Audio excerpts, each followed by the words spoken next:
music. We'll get down to the business at hand. Okay.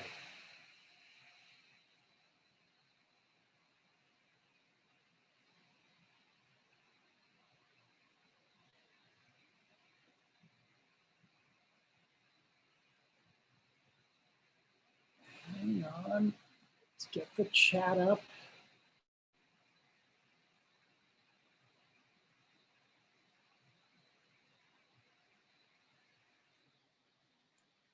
There we go. Okay. We are almost all here. Look, I think that might be our last. No, we still have a couple. Nope, Kelly was already here.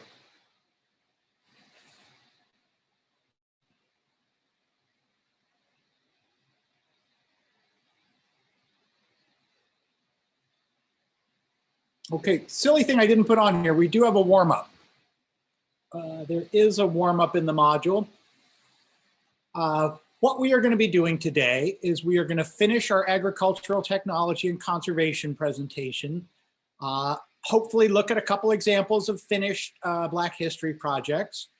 Introduce the Rube Goldberg Marble Run project, which is going to be our next hands-on project. So what is due is your agricultural technology and conservation vocab quiz. And your Black History meets Technology project was due yesterday. So hopefully you've gotten those in. Always do your vocab quizzes. They are very easy, but they are 10 points. They are important. I have about a third of my class that's not getting any assignments in. So please help me out. Don't make me write your parents. Nobody likes that. Barcoat was here too, but I know Shepsu wasn't.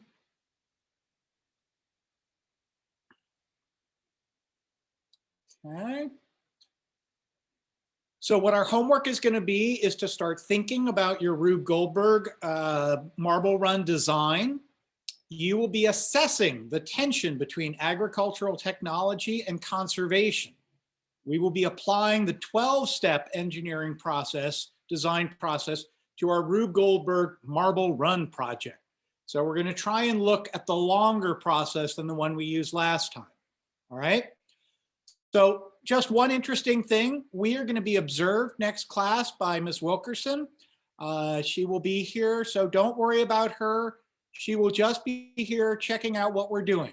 So ideally, we'll all be on our best behavior. I will give you a great class and we'll have a great time. Let's look at our warm-up.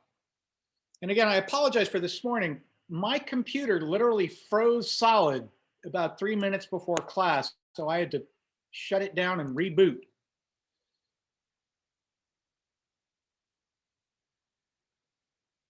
Okay, so just letting everyone see, in our module for today, we have a warm-up, 223.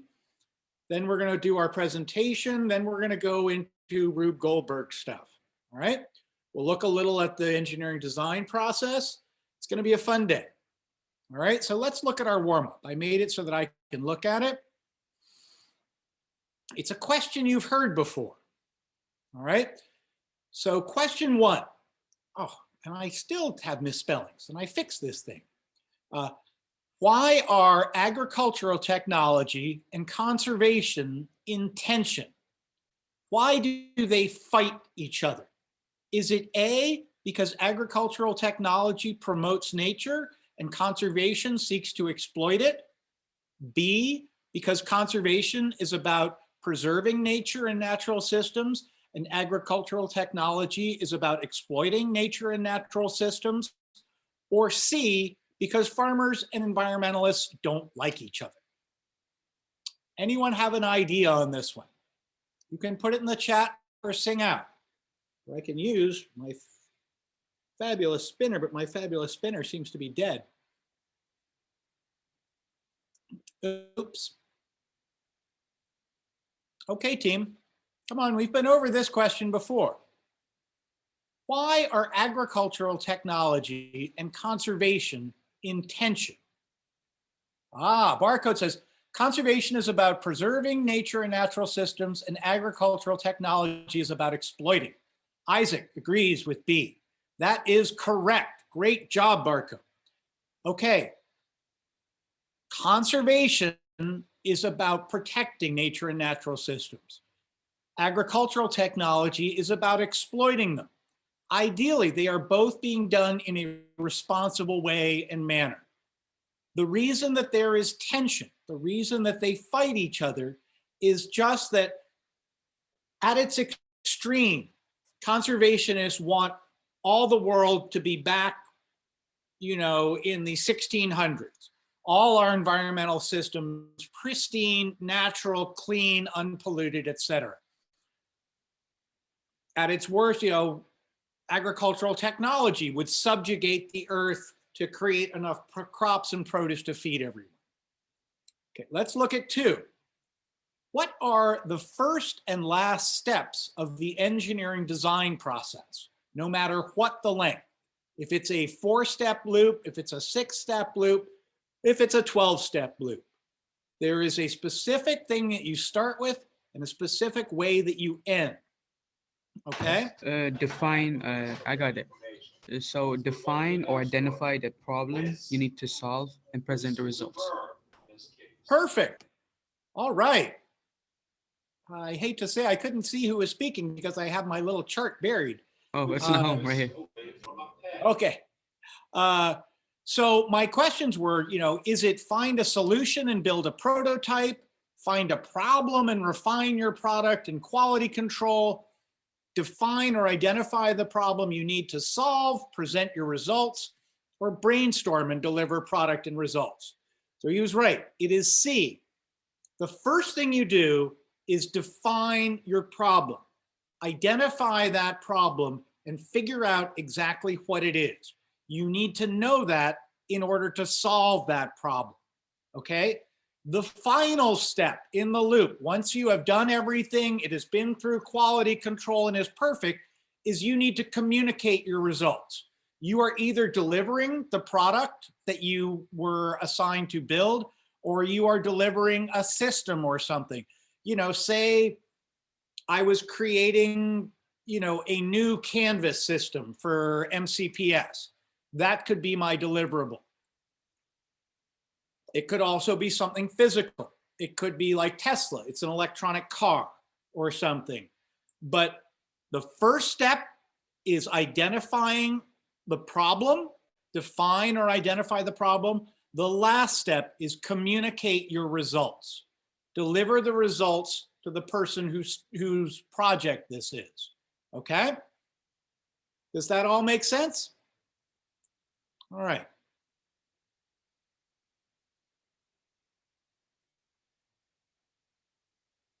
Oh, I know something I'd like to do. Let's just for a moment, I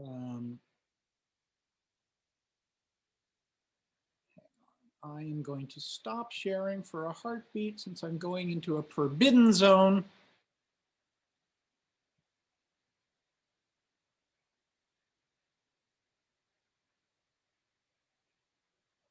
Okay.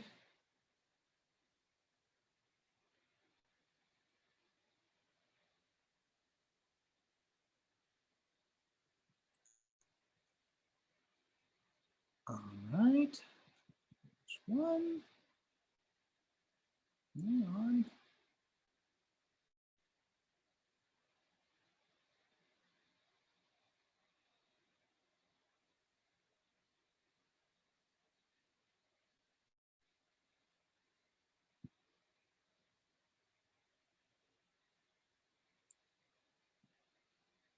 One moment. Just trying to pluck.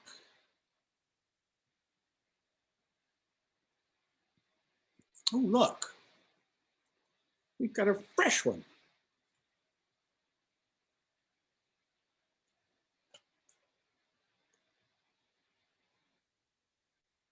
Okay, welcome, Brian.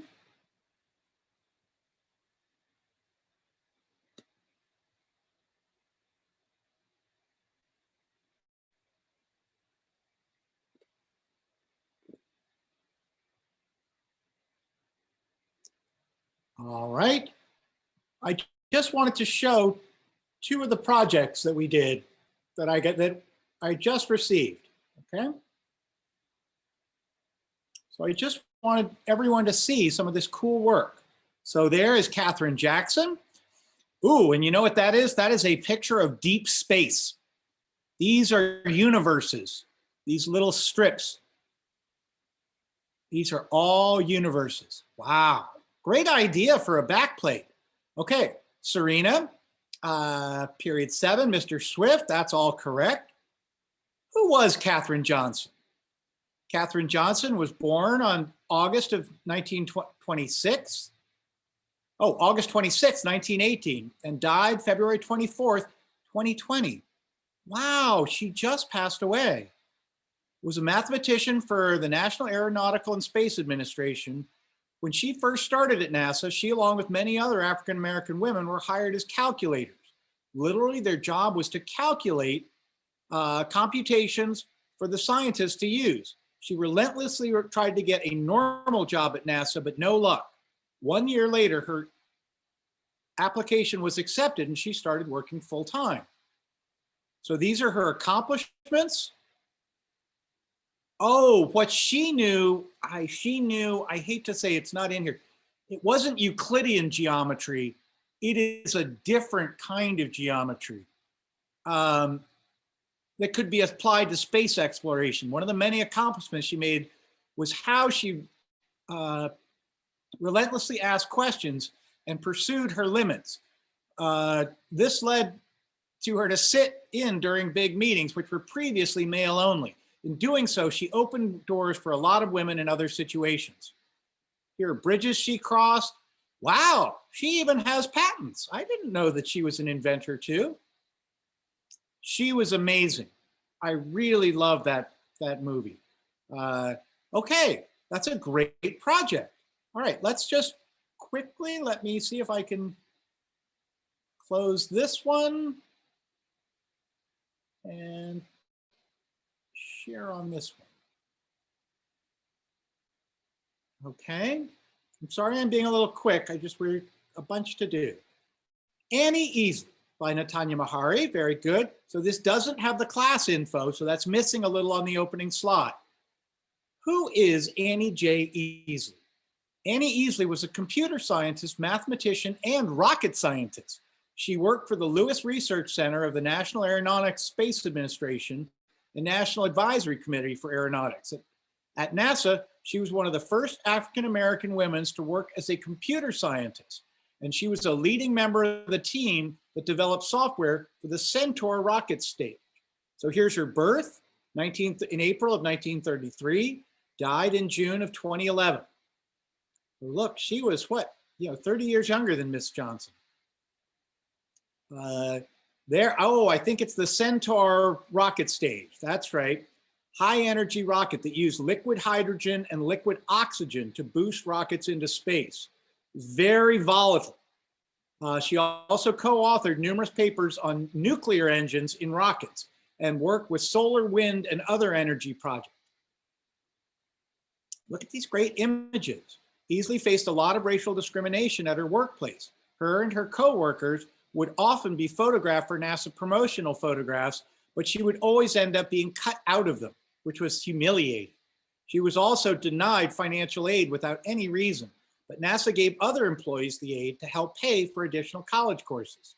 One of the other problems was most of the colleges that they needed to go to would not allow Black people, that they were white colleges only.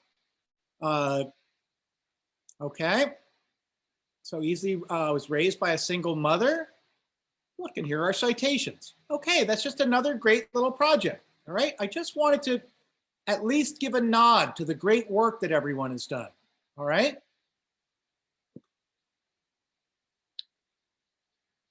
Okay, let's get back.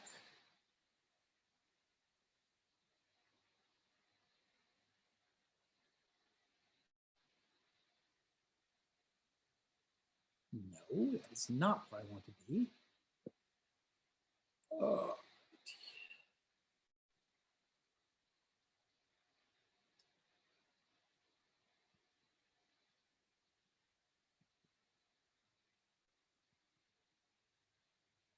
Okay, let's get into our presentation for today. So we're going to finish up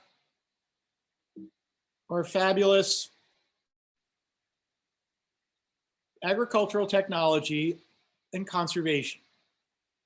So what is conservation and why is it necessary? What does the word conservation mean to you? Can anyone tell me? Conservation.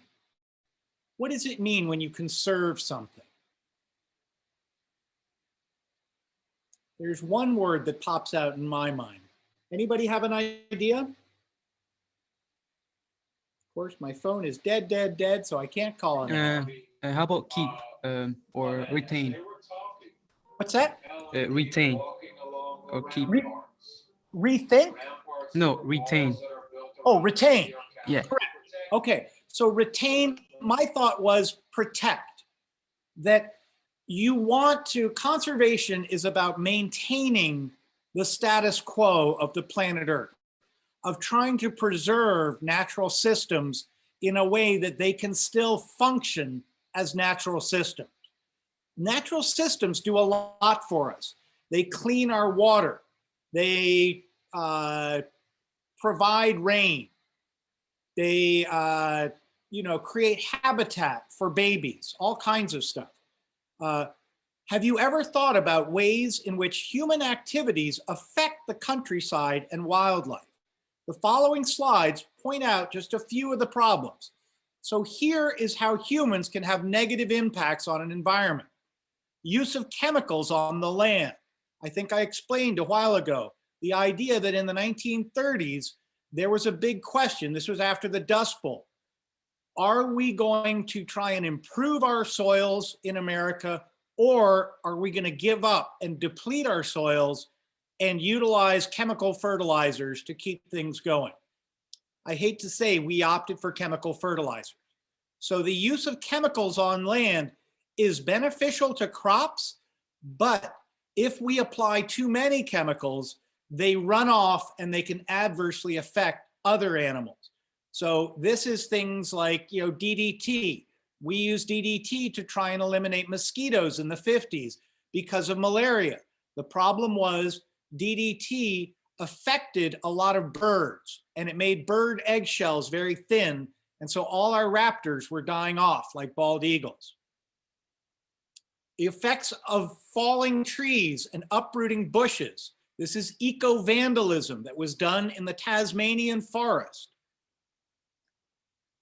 I would guess that this is clear cutting somebody that wanted to try and create a homestead to create a piece here. I don't know why you would just vandalize a forest.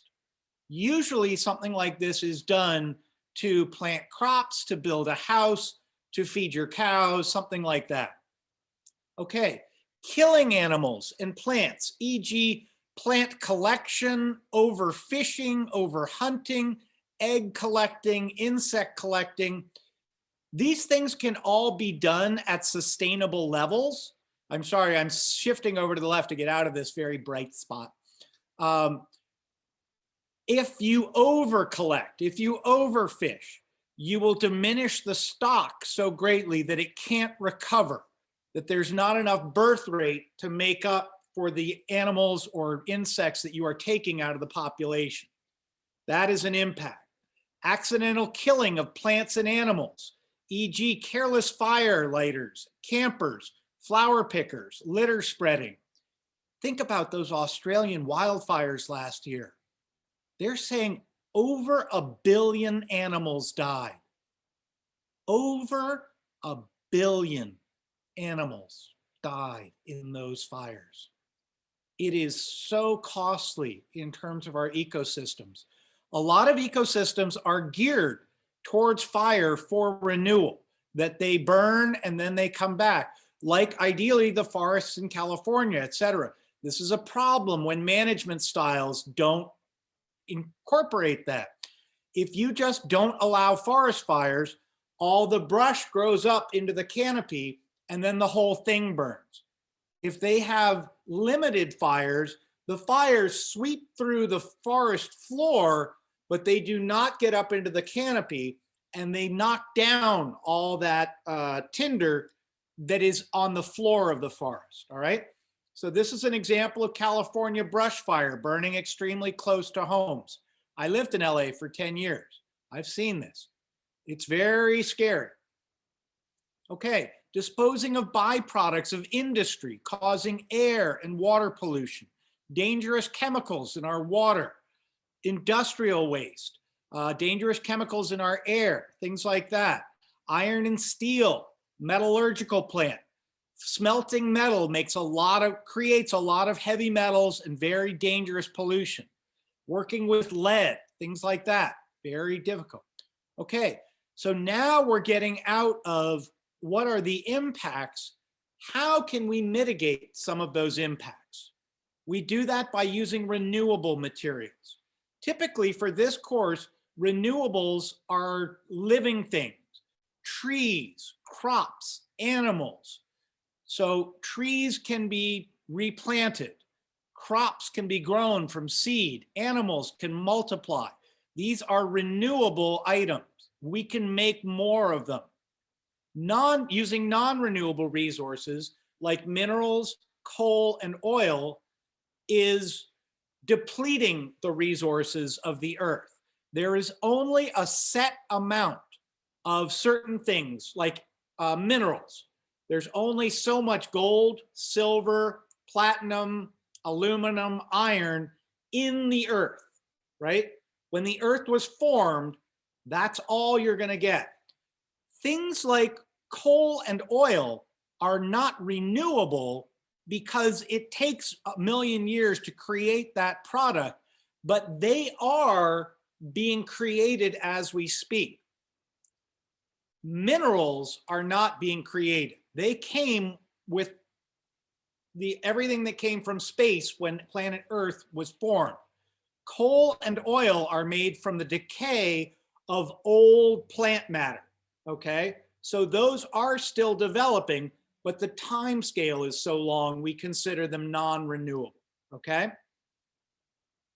So methods of conserving our environment. We create laws that give protection to animals and plant species or special areas of land or water. We have things like the Endangered Species Act. We create national parks. We create national monuments. We create wilderness areas. These are to preserve those areas for future generations and keep them from being exploited. Places like Anwar, the Alaskan National Wildlife Refuge. That is one of the most pristine places on Earth. Sadly, people insist that they need to drill the oil that's there. There's just not enough oil anywhere else in the world. We must go in to America's most pristine environment, and we're going to impact it. So we have laws to prevent that. Restoration, to restore countryside areas of unsightly junk and debris. You can also remediate pollution and those kinds of things. That's something I was very interested in when I was studying biology. Okay? So alternative energy, a need to find alternative resources to replace coal and oil and other natural resources, okay? Other natural resources that are not renewable, okay? Nature reserves and zoos are of special value in preserving rare animal species. Sometimes some animals only live in one special place. Typically, these are places like Hawaii, the Galapagos Islands, possibly mountaintops, places that are indigenous animals. There is an animal that only lives in that one place. By preserving that one place, you've preserved that whole population. Zoos are wonderful for trying to breed species. But do be aware, zoos only care about pedigreed animals. What that means is their breeding program are purebred Bengal tigers or purebred Siberian tigers. They know who the mothers and fathers of all these tigers are going back to the wild. It is very important to them that if tiger species are ever reintroduced into nature, that they are purebred species, not generic tigers that nobody knows what kinds of tigers have been crossed to produce this tiger, okay? Recycling, reprocessing of unwanted products such as newspapers, scrap metal, glass, and plastic.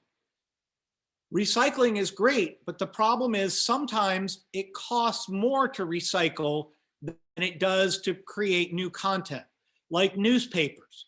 De-inking newsprint is very costly and very polluting. What they used to do is send it all to Malaysia, where there are no laws about that, which is not really what recycling and environmentalism or conservation is all about.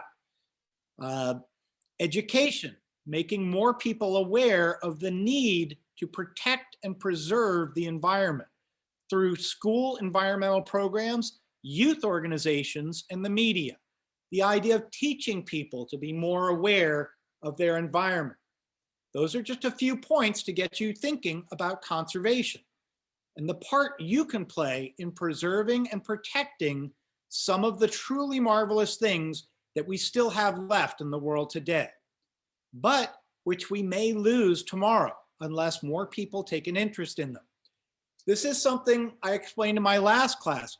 My grandfather, when I was little, used to tell me that I needed to go to Africa to see the animals, to see them roaming the plains without fences.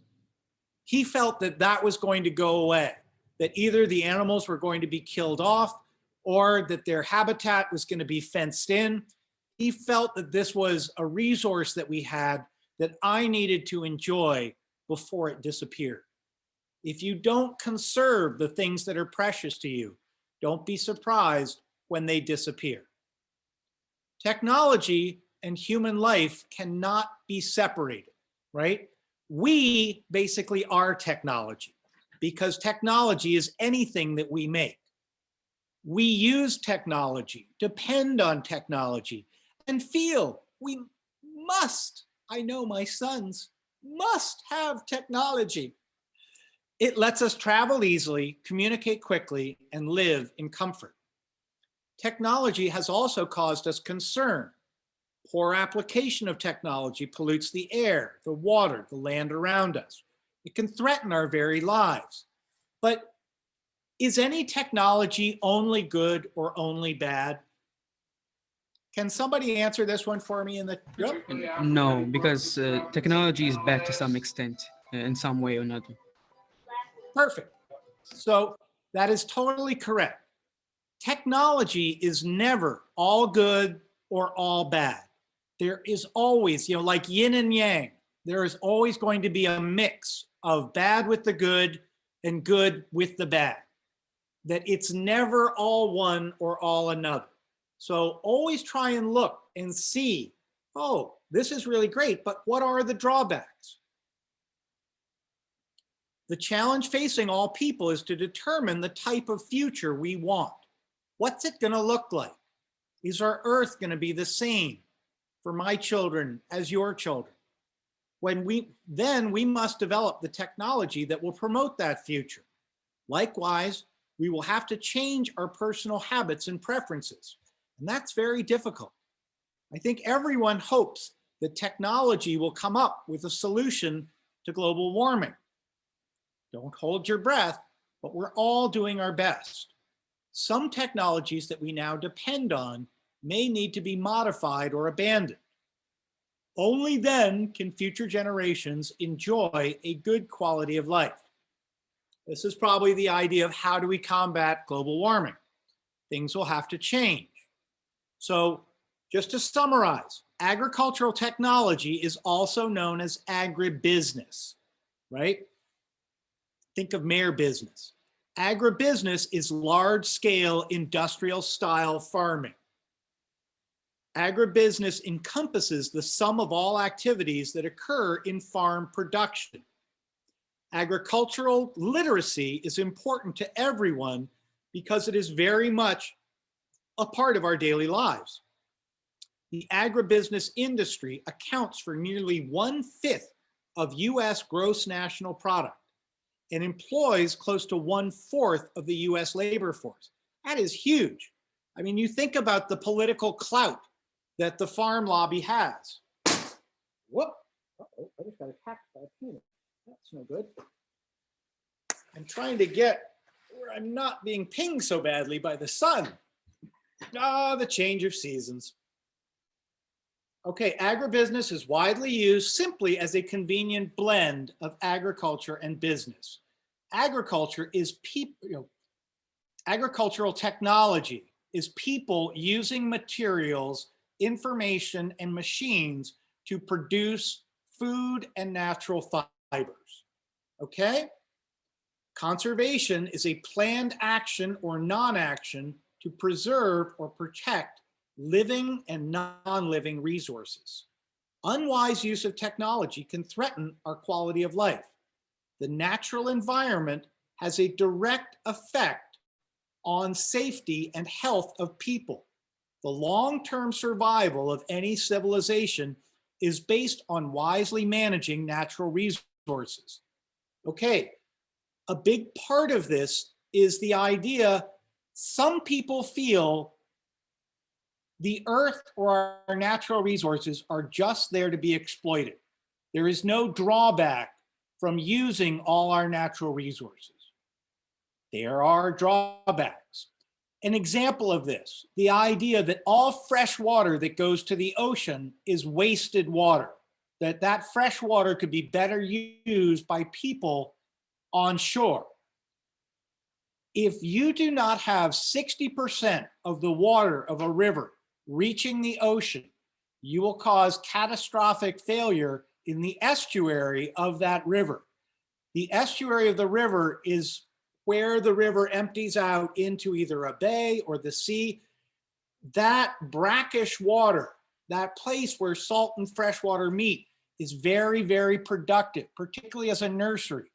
So all our environmental systems provide dollar value to our lives in terms of quality of water, quality of food, quality of air, all these things. The natural environment has a direct effect on the safety and health of people. The long-term survival of any civilization is based on wisely managing natural resources. A healthy natural environment is essential for human life.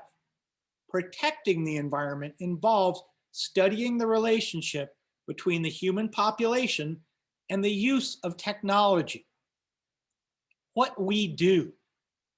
Many scientists say that we are creating an environmental crisis by overpopulation, resource depletion, and pollution. New technologies must be developed to give us the kind of future we want. Something that not a lot of people talk about these days is overpopulation. It's a very unpopular topic because it involves birth control. It involves things like abortion. These are very touchy issues. The problem is populations double, and they double faster than they doubled the time before, okay? So it probably took Homo sapiens, 200,000 years or so to reach 1 billion Homo sapiens on the planet? That's 200,000 years. So how long did it take to reach the next billion? I'm betting like 200-300 years. And then the next billion after that was probably 150 years, and then 100 years. As you see, the doubling time of populations gets shorter and shorter the larger the population, okay? So that is something to worry about, and that is something to conserve for. When the world has twice the population, how are we going to preserve our natural systems? So protecting the environment involves studying the relationship between human population and the use of technology. Many scientists say we are creating an environmental crisis by overpopulation and resource depletion and pollution. New technologies must be developed to give us the kind of future we want. Okay, here we go. We have a half hour to delve into learning about our new project. Okay, does everyone feel that they understand that tension and the way that agricultural technology utilizes natural systems to provide products to humans? That is an exploitive system, that you are taking things out of nature to provide man. Ideally, you do it in a balanced manner that nature can restore itself. That is renewable.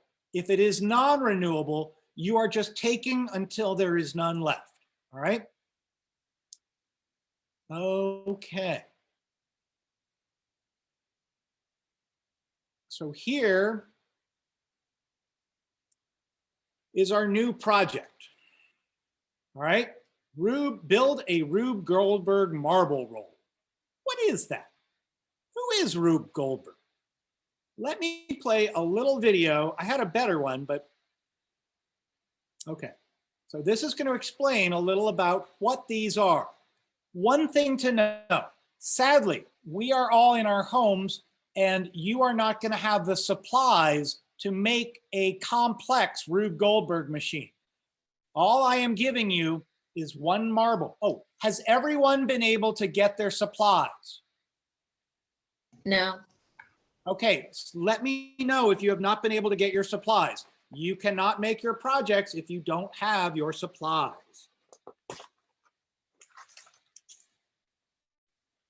Anybody else? Who is missing supplies at this point? Okay. I am. Hang on, put your name in the chat. All right. There we go, Zach. Oh goodness, guys, I sent you letters. I sent you reminders. You can't make projects without your materials.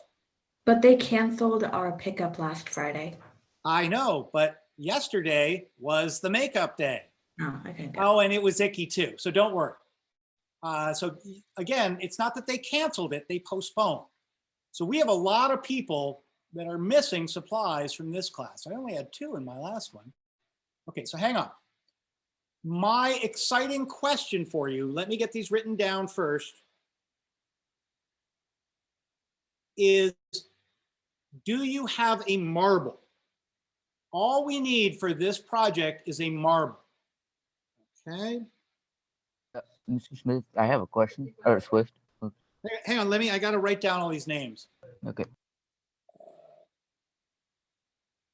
Because I got to let you know when there's going to be another pickup. I'm guessing probably tomorrow, maybe. I don't know. Yeah, it's about that. It's like I didn't hear the question correctly. I don't know if you said if we have them or if we don't.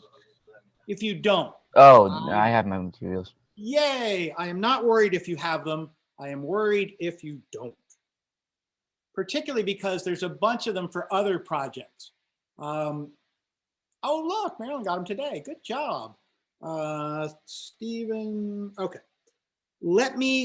I will try and write you all and let you know. I'm sure there will be another distribution. It's probably today and maybe tomorrow. I don't know, but I'm going to try and find out and get you word ASAP. Okay. So all we need for this project is a marble. As I say, I'm giving you a marble and you might get a toilet paper roll, but that's questionable. Can everyone get access to a marble? Does anyone think they can't find a marble? Just a normal, regular, silly marble. Okay, let me know if you think you can't. My thought is that I can probably mail you one or something.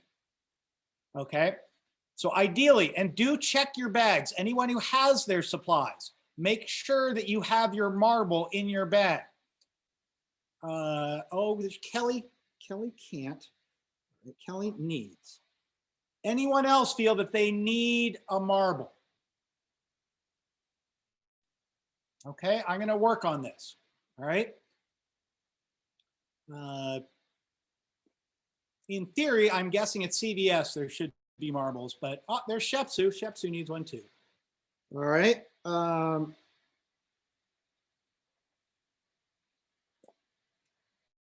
Okay, so we will be able to get you your marble.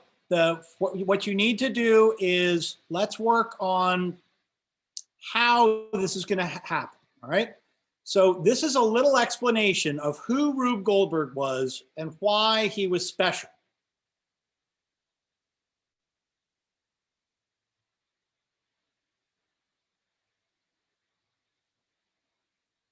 If my internet worked.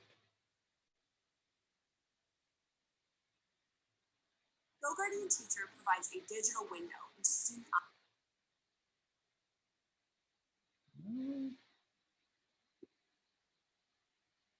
online activity, so teachers can see what students are doing on their devices. In a world where most inventors strive to create ever quicker, more efficient machines, modern-day acolytes of the late Rube Goldberg stand proudly apart, as Moraka shows us. Over the past 6 months, so many have strived to make themselves useful, while others have dedicated themselves to building something that seems kind of useless, which is one way of describing a Rube Goldberg machine.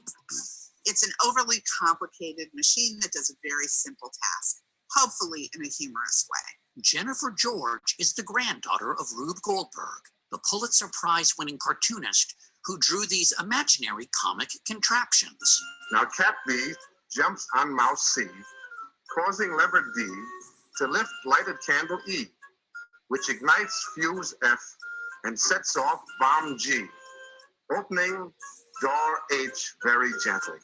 It's very simple. She oversees his legacy and runs annual Rube Goldberg machine competitions, like the one we visited in Columbus, Ohio 7 years ago. Each year, there's a different challenge. Next year's task for 2014 is to zip a zipper. Okay, so that's the basic idea of what a Rube Goldberg machine is. As I say, our problem is we don't have a lot of supplies, and we feel that everyone needs to be given, for the most part, what you need. All right. So what we are going to do, instead of building a totally complex Rube Goldberg machine with fans and hammers, etc., we are going to make a marble run. All right. It's going to be a gravity run, and there's going to be some restrictions for it. All right. So here are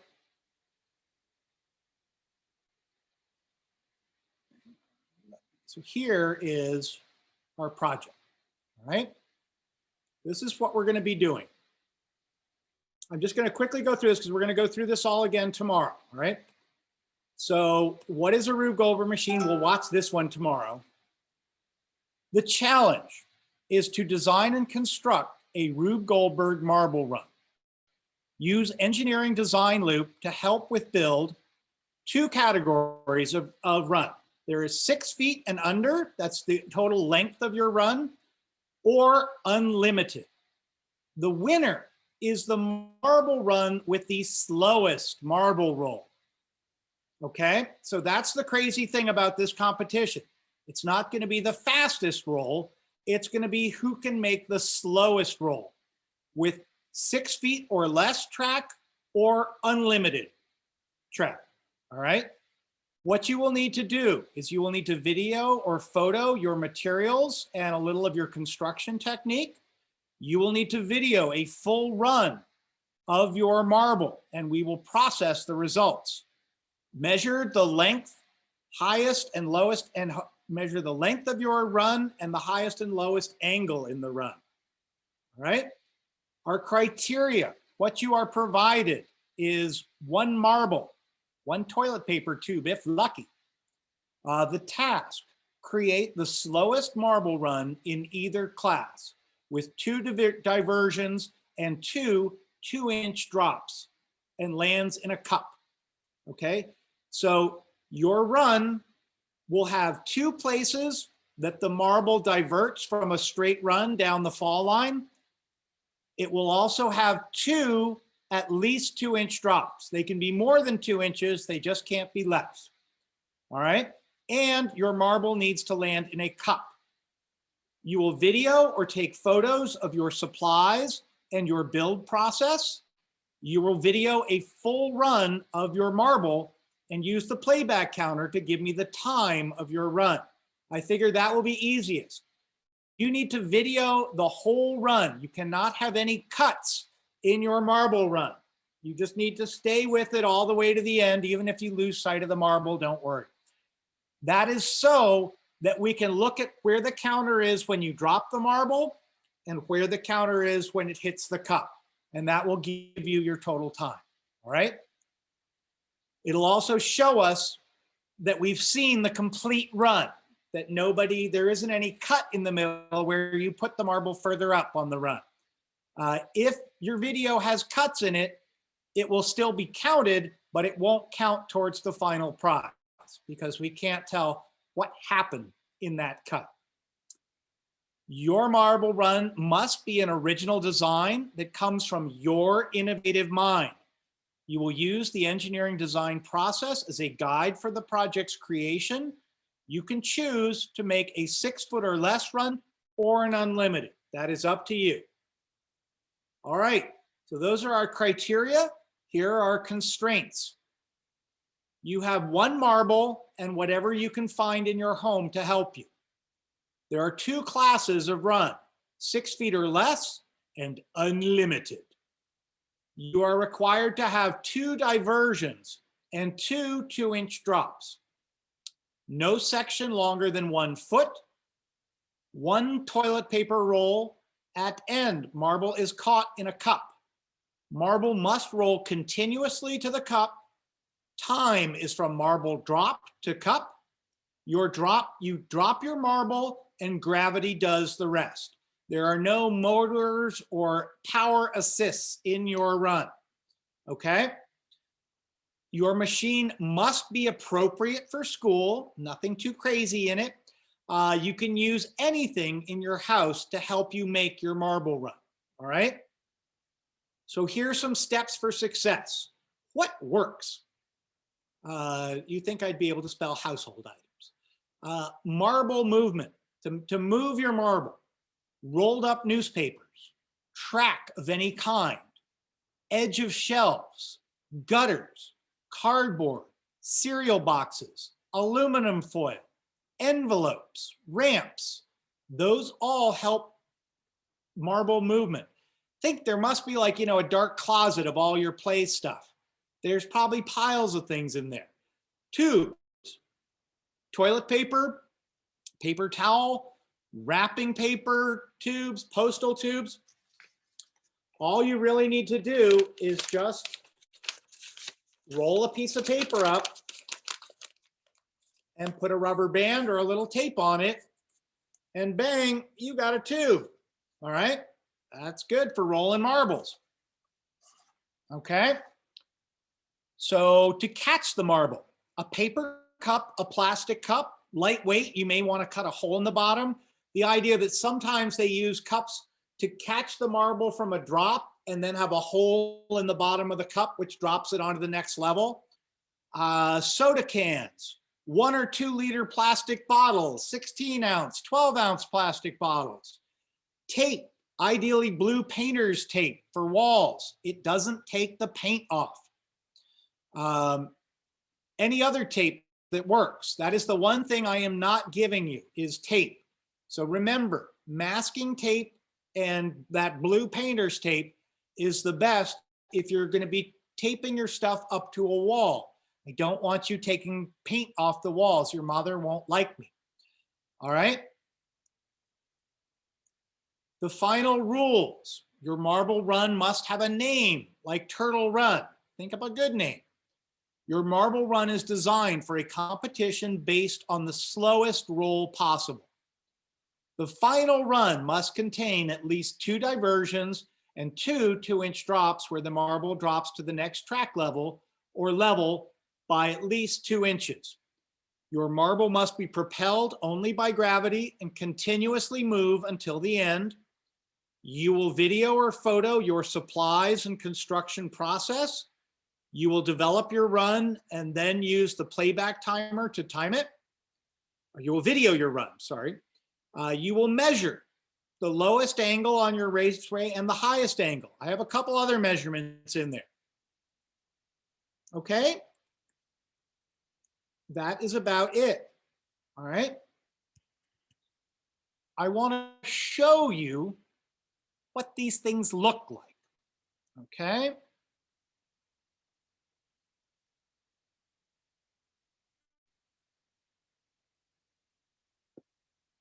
This is a video. These are not necessarily Rube Goldberg runs, but they are interesting. Hi, I'm teach you more about engineering. We'd like to challenge you to make a run to race a marble. Now, the hardest part is the marble has to complete the run in 60 seconds, no more, no less. To race marbles, you need some kind of slide or run, like a water chute or a water slide. All these slides and runs use gravity while trying to keep friction to a minimum. Friction is a force We're the opposite. surfaces that causes a moving object to slow down, like a brake on a bicycle. The amount of friction changes depending on the materials from which the two surfaces are made. Think about a bobsleigh run. Ice causes very little friction, making a bobsleigh much faster than a normal playground or water slide. To make sure your marble run only takes a minute, you'll need to think about whether you need more or less friction to make your marble roll faster or slower. Hi, Kat. Hi. Gosh, isn't it amazing what you can do with cardboard? Yes, cardboard's a really great material to work with because you can cut it up into all different kinds of shapes, bend it. It's just really useful and also a really accessible resource. So do you actually use it in your day job?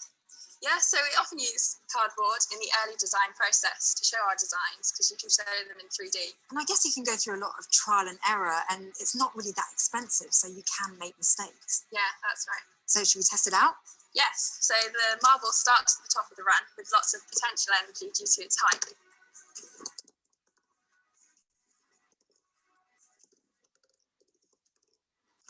Yay, bullseye, wow. You can really see how it changed direction and pace as a result of these different shapes. There are lots of other features that you can add as well, and if you talk to Tom, I'm sure he can tell you a lot more. So he's on the next table? Yes. I'll head that way. Well done, looks great. Okay, so these are going from simple to complex. So that first one would certainly fit in the 6 feet or under category. This one is going in unlimited. Hi, Tom. Wow, this is impressive. It's almost my height. That's taken you hours. It has taken a long time. It's taken a lot of experimenting, testing, retesting, all the different angles, just to adjust it so the marble can run all the way through perfectly. Right, I've got to see it in action. Let's do this.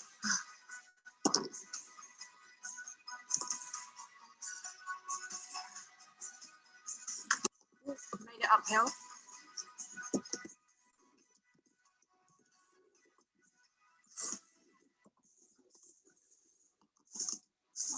Is that sandpaper? Yeah. Perfect. That is incredible. And such a nice, gentle ending. Exactly. But if you want to see something truly amazing, just see what Owen's got on his table. Okay, I will. Thank you. Well done. Wow, Owen, this is so impressive. All these different structures and forms and shapes. That must really affect the way the marble actually runs through the course. Definitely. When you've got different components with different surface types, that really affects the friction on the ball, and that allows us to control the speed. That sounds amazing. I want to see that in action. Definitely go for it. The ball's down the bottom there. Okay.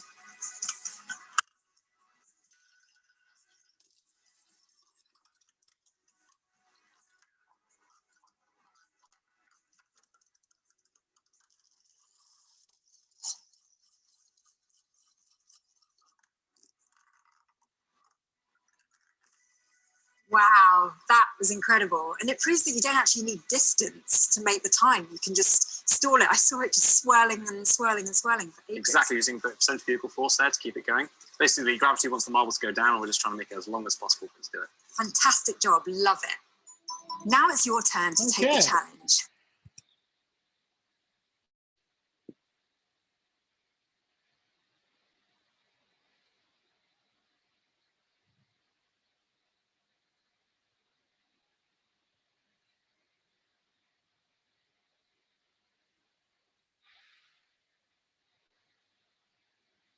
Okay. So there's two last things I want to go over. One is how to create a diversion.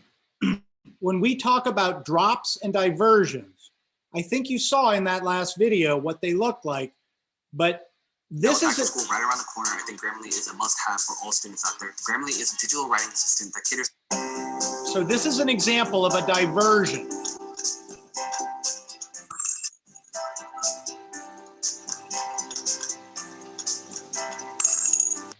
Okay, so see how each one of those paper clips is causing the marble to leave the fall line. The fall line is where the marble would go if it didn't have anything to influence it, right? Straight down the middle. When you put the clothespins in the way, you're causing the marble to be diverted from its path. So technically, all you need is 2 clothespins in your track and you're all set. But see how he created this. This is very simple and cool.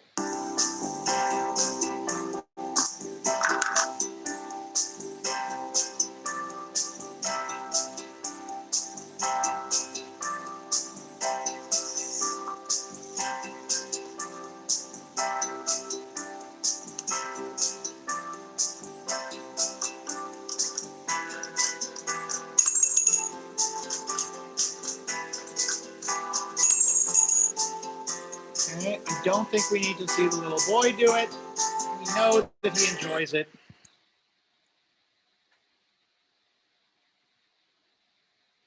Okay, so that is a way to create.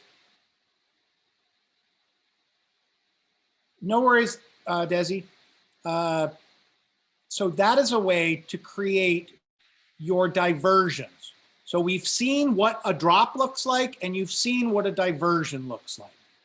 The idea is let your imagination go, and how can you create the slowest run in 6 feet or less, or in an unlimited run.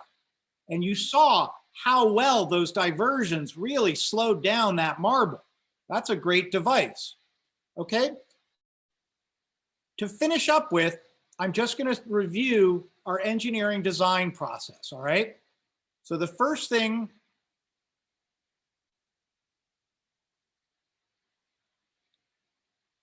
I wanted us to think of is remember that this is a systematic and iterative process, okay? It differs from scientific method. Scientific method has an exact starting point, a hypothesis. It's closed-ended, you defined and linear. In the engineering design process, human needs and wants are what they are addressing. That's what the technological designer gave them. They have to figure out how to do it in reality. Continuous improvement is part of our loop structure. The design, identify the constraints. That's the design process, okay? I'm not worried about science. What is engineering design? Systematic application of mathematical, scientific, and technical principles, tangible end products that meet our needs and desires. The process of engineering design takes into account a number of factors.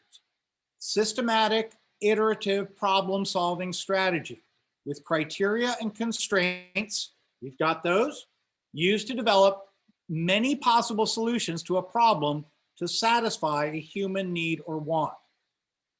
Okay, so this time we're looking at the 12-step process as opposed to the 6-step. It still starts with define a problem. It ends with communicate your results. All right. But what are we going to do? We define our problem. I need to create the slowest Rube Goldberg marble run. I need to think about solutions. A question is, guys, would we like to go into breakout rooms tomorrow to think about solutions to your ideas? I was thinking maybe like breakout rooms of 4 or something, so that you guys could talk together about ideas. You'll all be doing different projects, but it's just that you could have a place to talk.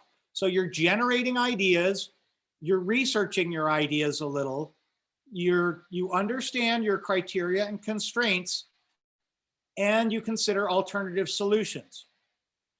What we are going to do, so next class, from next class, you will have a week to work on a worksheet the same as the one for the Black History Project. You will be finding 3 potential models that you like for your marble run and dropping them on a worksheet. If they are videos or photos, that's fine. You can put those in. You can put the link in if it's a video. Otherwise, we will just take it as it comes. What you are going to need, you're going to need to have 3 potential styles of run that you've considered, and then what run you're going to go with and why you like that design. So exactly the same as for our Black History. I just thought that would be helpful to be parallel. All right. You'll see the worksheet. It'll be in next class's module. So next Friday, we will start fleshing out our ideas. I'm going to go back through all these materials we just went through. This is just to start you thinking. Just start thinking for the next couple of days. What can I do? What will be cool? You saw those different ways that they can create them, that you could use like a piece of cardboard and do that. You can use boxes and create your run inside the box. You can create them against a wall. I've seen great ones against the wall. It looked like that second one was using like the cardboard that you get for your science fair project. I know I have several of those sitting around my house. Maybe you could use that as the wall to build your thing on, okay? So these are all ideas. Once we select our approach, then you're going to have a new assignment. It's going to be to show me the materials that you want to use. I want a picture of those. And then I want 2 pictures of you building your run, okay? That's going to be 15 points, right? 3 for each. We have 5 for each. So you'll have 5 points for your photo of your materials and description of the materials you're going to use. 5 point each for the 2 pictures or video of you building your run. All right. So then you're going to have a prototype. Once you're done, you're going to quality control that. You're going to run your marble through. You're going to try and make it as slow as possible. Do that.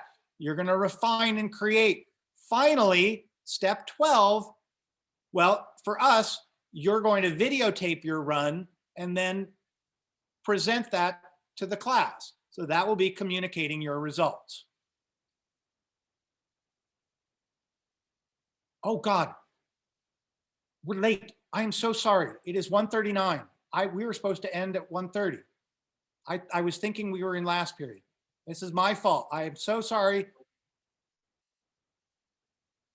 How could nobody tell that it was time to end class? We are done. We will meet again and we are going to have an even better class next time. Thank you. Bye. Sure. Any questions, problems? Thank you. You bet. So sorry to run late. That is really my fault. Mr. Swift? Yes. So I have a question. So when you talk about like, the conservation, like the agricultural and, the technologies. So is nuclear, is solar better than nuclear energy?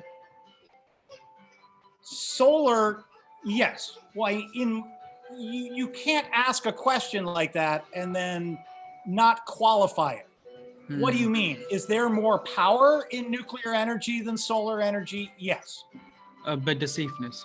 The problem with nuclear energy is no one has ever figured out what to do with nuclear waste. To this day, we have no repository, no official repository for nuclear waste. So that is the big issue with nuclear, much less the idea that you can have accidents and, things like, 3 Mile Isle or why can't I think of what it was in Russia? In theory, modern nuclear facilities are far superior. One of the big issues with building a nuclear facility is greed. Contractors typically cut corners. So if you cut corners on a nuclear facility, that can cause trouble. Oh, I see. Thanks for the clarification. Okay, just because I heard a statement, I was like, let's see how true does it stand, something like that. Well, the thing is, nuclear, in a world of trying to reduce carbon dioxide in the atmosphere, nuclear power is a very clean source for that. The problem is you have radioactive waste. That's right. Like they use So, uranium. Yeah, so like all technologies, there's some good sides and there's some bad sides. Yeah. The question is, can we emphasize the good and minimize the bad? Okay, anybody else? Me. Anybody hanging out? Shepsu, Yeah. are you there? I'm here. Okay. Do you have any time? Yeah, I guess. I was just gonna make me a slide presentation. Right. Do you want to do All that right. now? Or So do hang you- on, Juan or Brian, are you here? Nahum, you don't need to stay. You can go. Okay, bye. No worries. Thank you for the question.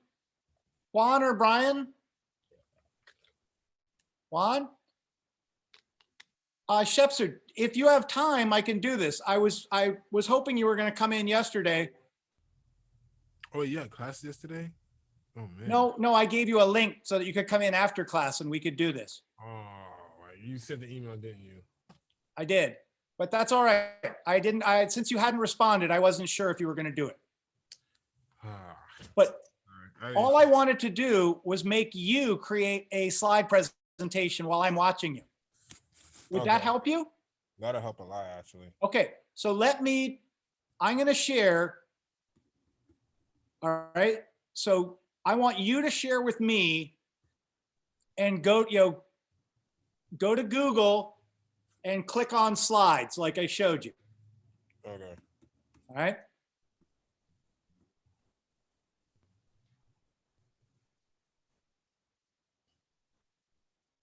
Okay, so there you are on Google. How do you get, yeah, perfect. So now just scroll down. Oh, look, there they are. Okay, click that. All right. If you just want to create, yeah, that's perfect. All right, so now you have one slide. How do you add more slides to this presentation? You got it. Yeah, that's it. We need like 7, right? In theory, you need 7. Okay. Now you don't have to use a theme, but if you look over here on the right side, just scroll through those. See if one of those looks appealing to you.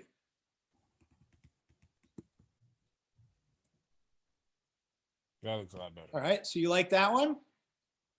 All right, so now who do you want to do your story on? I actually haven't came to that decision yet. All right, well, let's think somebody up.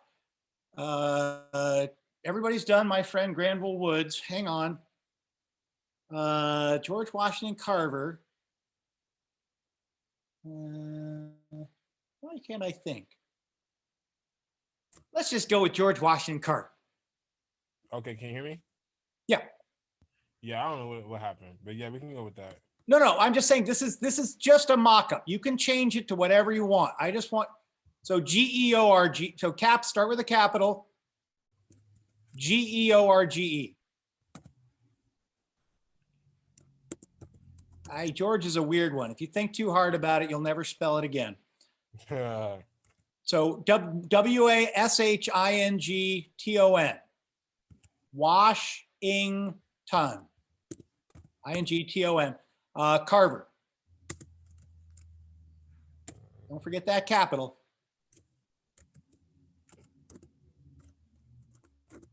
Okay. So maybe let's lift that up a little. Grab the square that's under the dot, right above the A in Washington. Just grab that square and lift up. Drag it up like an inch. Not the dot, the square. There. So you pull that up. Okay. Now let's see. Pull up the bottom a little. So this is just a text box. Keep moving. Yeah, that's what now, yeah, we're never going to get it to fit, I don't think. I mean, we can move this piece right here. That's all right. So what that dot does up top, that lets you rotate it. Yeah. If you grab that dot on top and pull it to the left, you'll see it rotates the whole box. See that? And back. And if you hit, I don't know if you're on a Mac or not, I mean, Command Z or Control Z. No, I'm not on the Mac. Puts everything back the way it was before. So that's fine. Now, that looks great. Let's put your name and my name and the class and whatever in here. Okay, so put, perfect.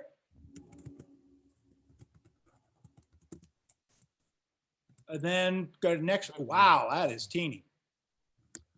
That's all right. We can fix that later. That's fine. Don't worry about it.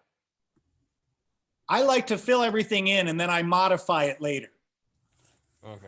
So go with Mr. Swift, FOT period 8.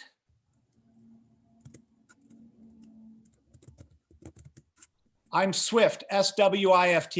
I'm not a Smith. I'm fast. FOT. And then just P8. Period 8. Yeah.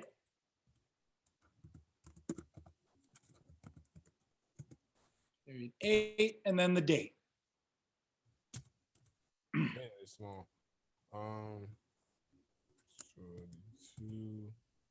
what's today? Today's 28th? No. Today's the 23rd, I think. It's the 22nd or the 23rd.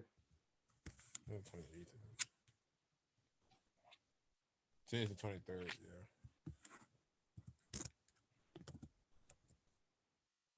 Okay. Now highlight all of that. If you hit Control A or Command A, that highlights everything. You can use your mouse. And then go up here to the plus and let's just make them a little bigger. So you got to highlight everything. There you go. Now click plus, plus, plus. There, that's fine. All right, there we go. So if you click on that, you could probably click on your name and my name. Click on that one and get the box. Drag that whole box over to the left. Grab the left, yeah, that guy. Drag it all the way over to the left. All the way to the edge.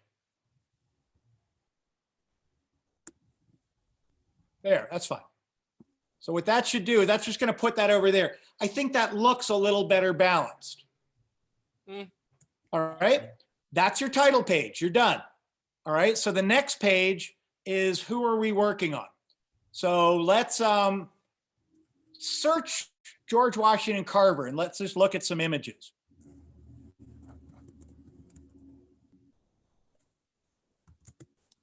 Yeah, that's one of those hard names to spell, not gonna lie. That's all right, just George. Hang on, you forgot your WASH. Not gorgeous, George. GEOR. There you had it. GEORGE. GEORGE. See, that's weird. Oh yeah, no, I agree. It's like knife. If you think about knife too long, you'll never spell it again. So Washington, like Washington, D.C., Washington. Perfect. Get rid of the extra H at the start.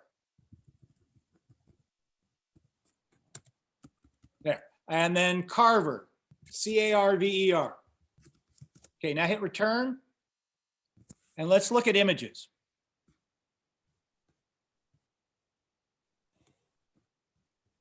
Okay.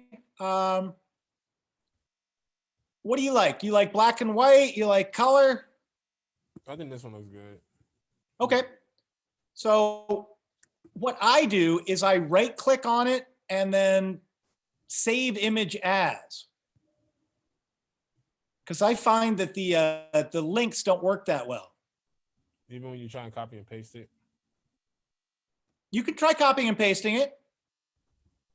That's fine. That's what See what works. Click on it.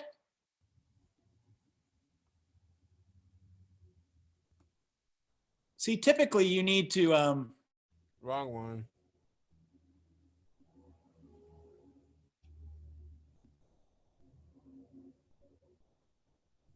Oh, there you go. Perfect. All right, now just open him up a little.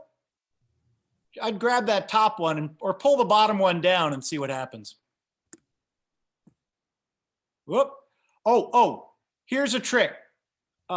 Hit Command Z or put that back where it was.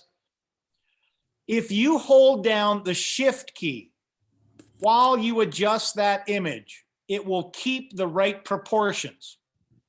Wow, okay, I didn't even know that. No, nobody does. If you'd use Photoshop, see if that, now I see it's still dragging it out. Try, go back. No, there. Try holding down Shift and grabbing this, the box on the corner and pulling that out. Yeah, so hold down Shift there. That's better. All right, but still, I want to try pulling up the top a little. I don't understand. Try pulling up the top one. No, not that one. The top, this one up here. Yeah, that's it. Pull that up a little. It shouldn't be clipping the top of his head, right? Just pull that up there. That's, no, it's still. Was it showing him the game? Let me see. Hold on. Well, actually, that looks all right. Yeah. It was clipping him. So, all right. So now I would just, again, hold down your Shift key, grab the corner and make this half as big. There. Okay, let's just put him in the corner. Put him down here in the left corner. Yeah, perfect. Okay, now you can write something about him up here. Okay. So George, you can also, Shepsu, if you want to get rid of the text boxes that this is coming with, all you do is you click on a square and then you hit delete. So try that. Click on the square and then just hit delete and see if you can delete your text box. You just on your keyboard, it should be just the keyboard delete. You shouldn't have to. There, okay? If you want to make a text box, all right? Well, actually, go ahead and delete that one up top. Well, you could probably use that. If you want to make a text box now beside your image, look up above the upper left corner. There's a box with a T in it. No, go back. Yeah, the one with that one. Click that and now go in and drag in here and you'll see you can make a text box. Now it shouldn't be that. It should, here, get rid of this one. Just click on that and then hit delete. I want you to make a custom box. All right. So do you know where delete is on your keyboard? I did it. There we go. It just takes a little time. Okay, well, so now click on the T. No, not the arrow, the text box. That one. Now come down here in the bottom, in the body, and drag it out, and you're going to create a box. So click and drag. You'll see. Just click. No, don't worry. Don't worry. There. That's fine. Now it's active. In the black space, click and drag. There. Oh. See how that's how you make a text box.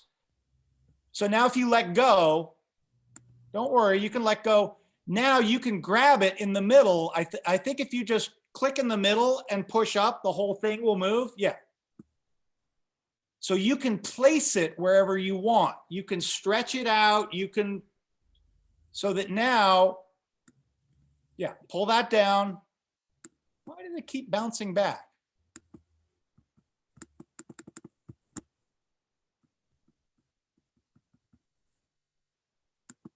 Yeah, do that and just create one nice box beside him.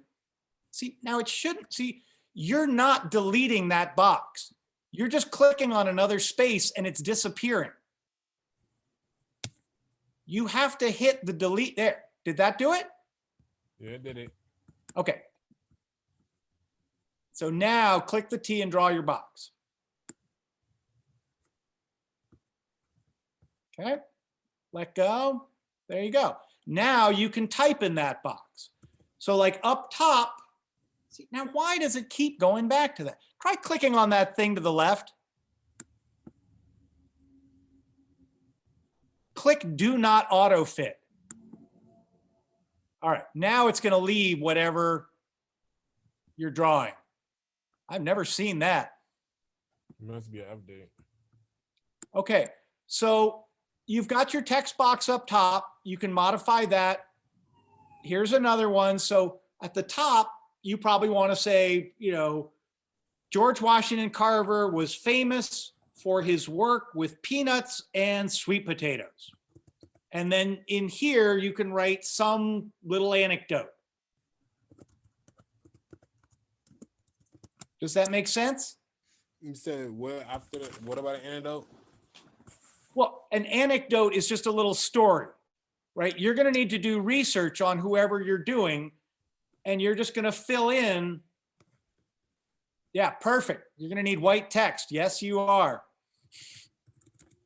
Mm-hmm. So you need some little story about George Washington Carver there. Yeah, you don't want black.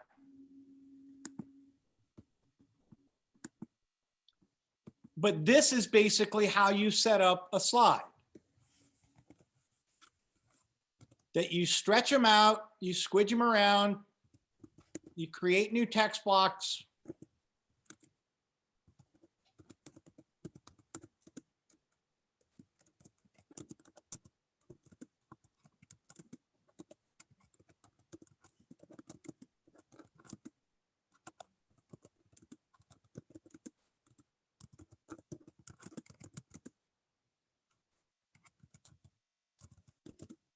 See, I wasn't even aware that he'd done that work with sweet potatoes. He had 100 different uses for the sweet potato. Wow. That's interesting. All right.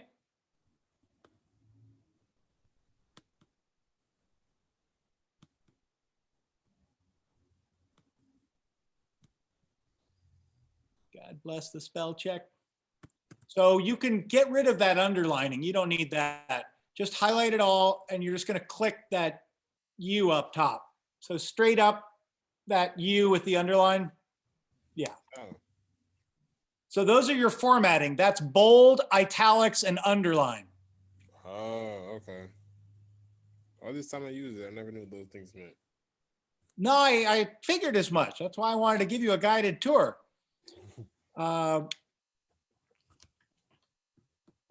Appreciate it. Oh, no worries.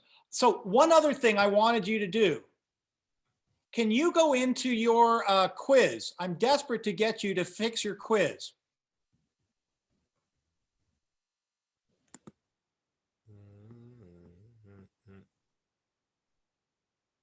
Good job to have a dashboard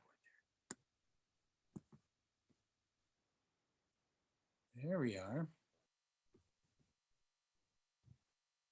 Oh, here's an exciting question. Go to pages.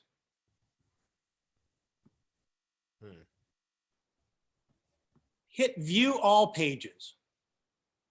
Okay.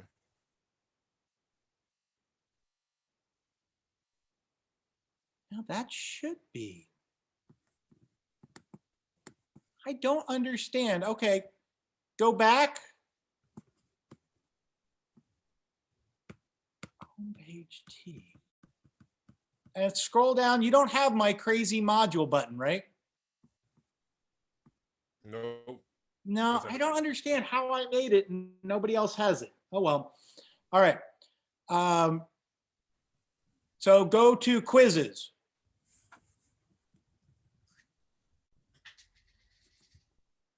All right. I want you to look at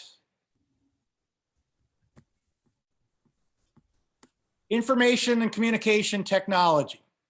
Can you go into your, so open, click on the, it's the week 1. Okay.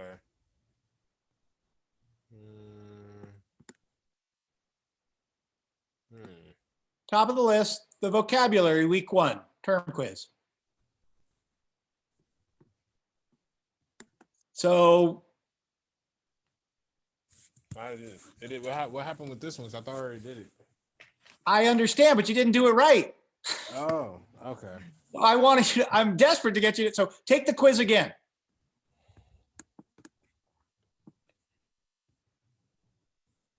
Just click, it's over here on the right. Take quiz again. Okay. All right. So here we are, scroll down. So question 1, what's the first vocabulary term? I think you said information. It's not information, it's what?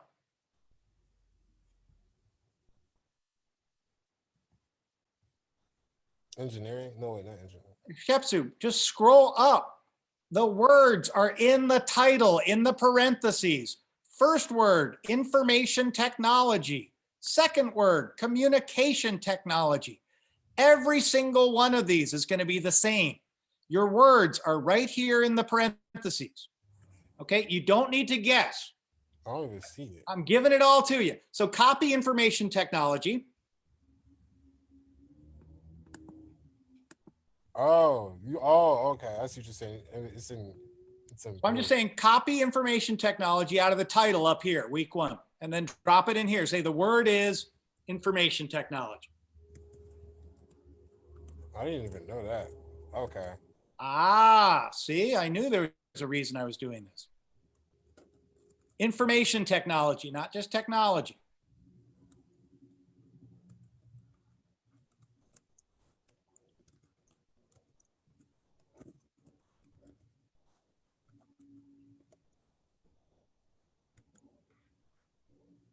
Okay.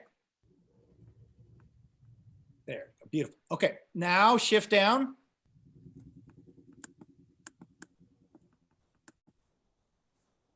What's the next question?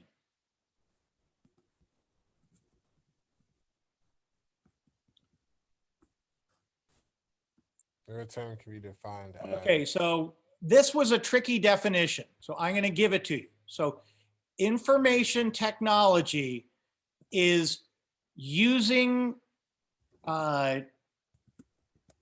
machines and devices to transmit or to deliver technology. Information technology is using machines and devices to transmit and deliver information.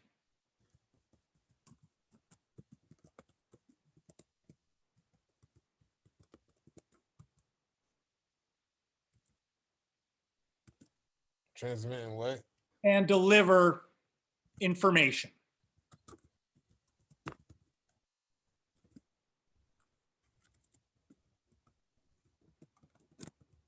The tricky thing is these days, information technology and communication technology are very similar. Okay. All right. So now let's go down to the next one. We need a picture of information technology.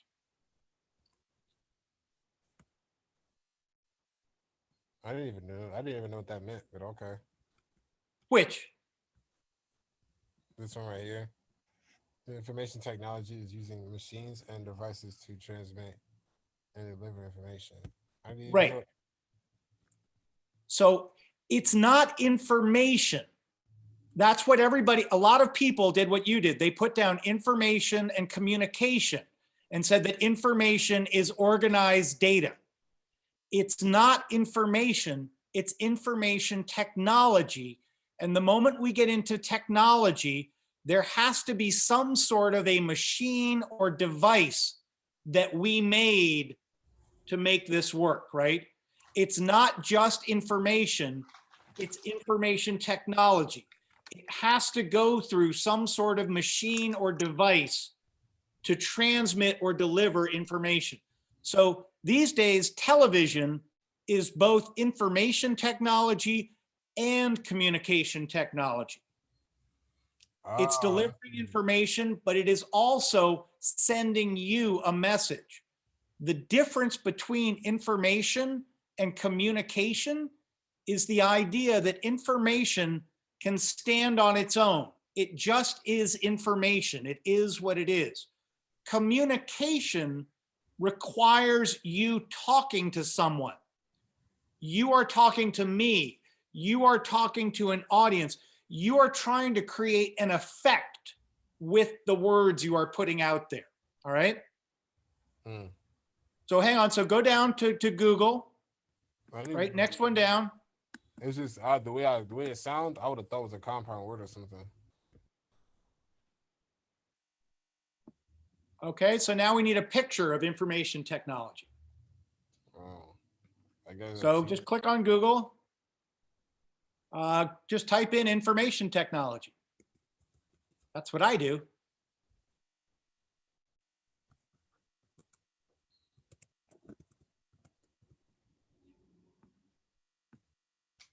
Not information. Oh, there you go. All right, so now look at images.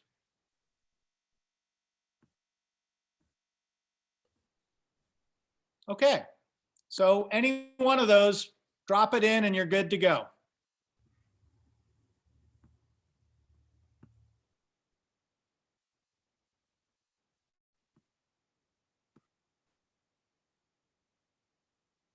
Not that you are in the quiz, so you're probably back here at the start. I'm guessing you're in, yeah, there you go. Okay, so drop that in. There you go. Okay, so now let's, how well do you feel you understand it? A solid 3. Okay, so put a 3 in there. So what's the second vocabulary term? All right, just copy it.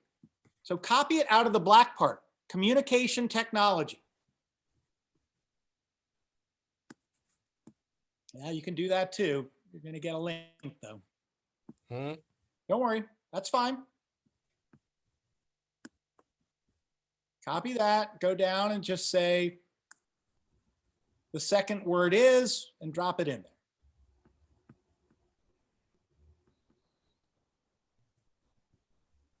That's fine. Ideally, you use sentences, but don't worry about that. Just go down to the next one. Now we're going to define it. So this one was a problem because it didn't have the definitions up front for you.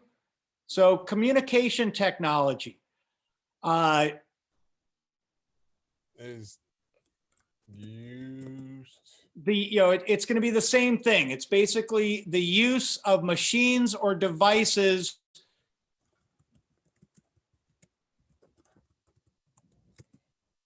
to communicate. Or and. Is use of machines or devices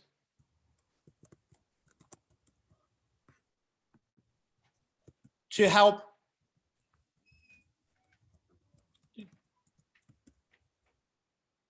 okay. To facilitate communication.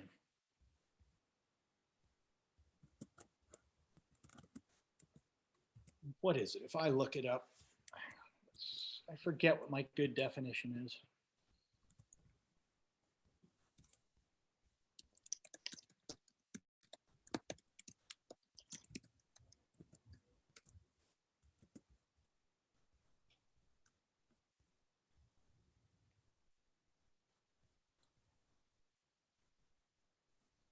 You could say to process and to facilitate communication. That's fine.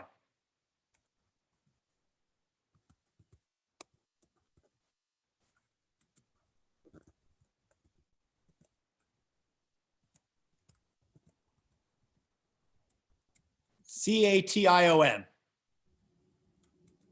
So ION at the end there, and then it'll let you spell check it. Okay, good. There we go. Okay, that's perfect. And now you just need a picture.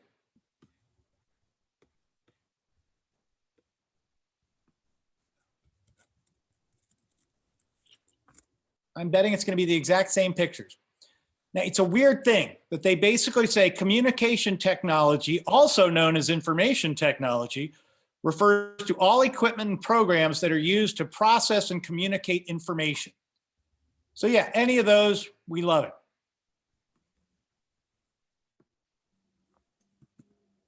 Nope, not there, down below.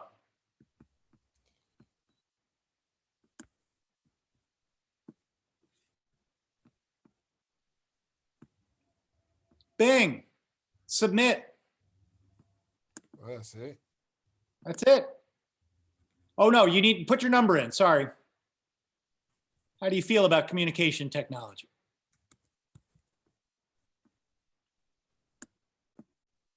Okay, so it is going to be the same process for every single quiz. In every single quiz, I will give you the words up top. They are the ones in parentheses. Often it is more than one word. Ideally, the definitions will be in that PowerPoint. You can open up that PowerPoint. This one, they were pretty far back. I am trying to make sure all the other ones, the two definitions are within the first, 15 slides. Okay. So you can look in there and you can just copy out the definition too. But these are 10 points. They're really going to help you if you do them each time.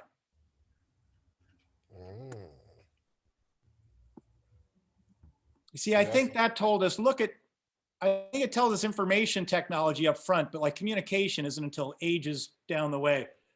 The big difference between communication and information is that communication is to someone, that you are talking to someone or at someone. You're not just talking to the wind, you are communicating. In order to communicate, there have to be two people involved.